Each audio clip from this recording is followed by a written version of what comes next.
قائد اعظم کے چند الفاظ تو میں چاہتا ہوں کہ آپ کو میں سنا دوں۔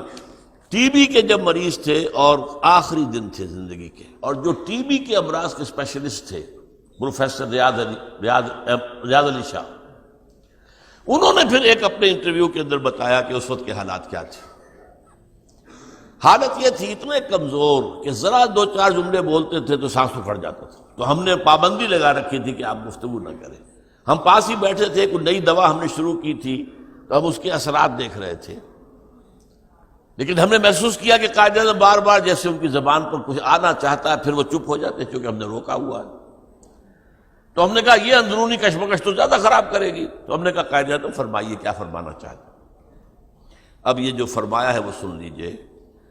تم جانتے ہو جب مجھے یہ احساس ہوتا ہے کہ پاکستان بن چکا ہے تو میری روح کو کس قدر اطمینان ہوتا ہے۔ یہ مشکل کام تھا اور میں اکیلا اسے کبھی نہیں کر سکتا تھا۔ میرا ایمان ہے کہ یہ رسول خدا صلی اللہ علیہ وسلم کا روحانی فیض ہے کہ پاکستان وجود میں آیا۔ اب یہ پاکستانیوں کا فرض ہے کہ وہ اسے خلافت راشدہ کا نمونہ بنائیں تاکہ خدا اپنا وعدہ پورا کرے اور مسلمانوں کو پوری زمین کی بادشاہت دے۔ میں حیران ہوتا ہوں کہ قائد اعظم کے علم میں وہ احادیث تھیں جن میں حضور نے خبر دی ہے کہ قیامت سے قبل پوری دنیا میں اسلام کا نظام قائم ہوگا، اور بھی دور فلک ہیں ابھی آنے والے، ناز اتنا نہ کریں ہم کو ستانے والے۔